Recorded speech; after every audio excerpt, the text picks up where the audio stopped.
Like, you're a very outspoken CEO. Is there anything business can do to address the problem that Busisiwe just mentioned? The fundamental state failures, deregulation, private involvement. Is there a way for business to influence the state agenda?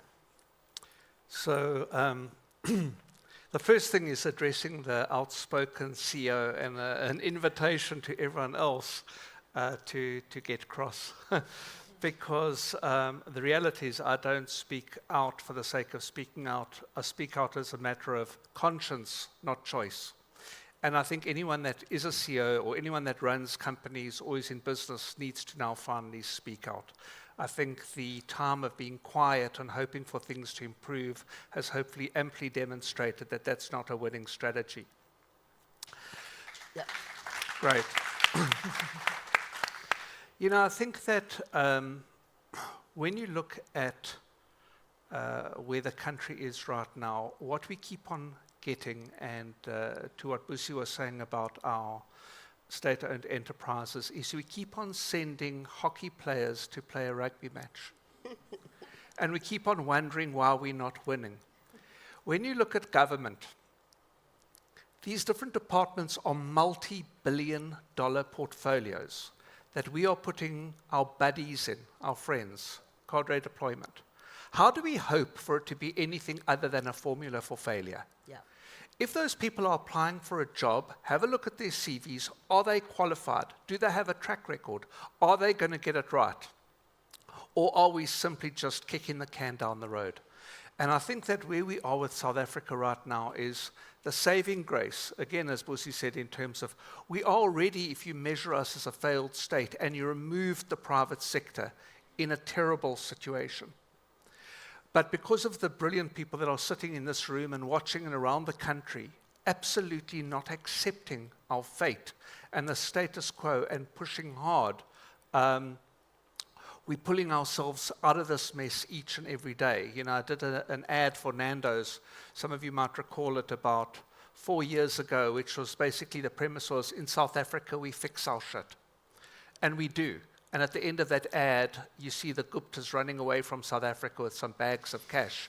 And that was 2 months before they ran away from South Africa with bags of cash. Yeah. But there was a brand calling out that there was some real trouble happening here that we weren't talking about.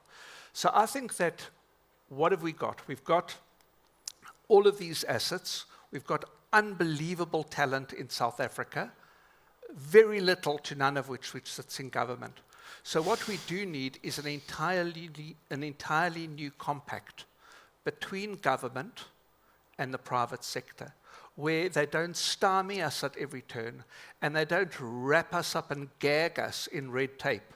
They enable us to turn the country around. I mean, you can't talk negatively against government, but if you're a business, I can assure you, Trico, Delphine, they listen every day to what their customers are saying about their businesses, and they don't hear something good, they want to hear it and they address it. Government gets cross with us. How dare you speak out? Actually speaking out against government is patriotism. It's helping the country. Keeping quiet isn't being loyal to your country. It's enabling the slide onto an abyss. So we have to, as South Africans, speak out. I don't care whether the ANC runs South Africa or not. What I'm interested in, how are we enhancing the lives of South Africans? How are we creating employment? How are we enabling education? And you've got an ample track record to see, is there a genuine interest in doing it, or is there not? And the whole model, I mean, the political model is so broken, let's not even go there, but, the government works for us. We don't work for the government.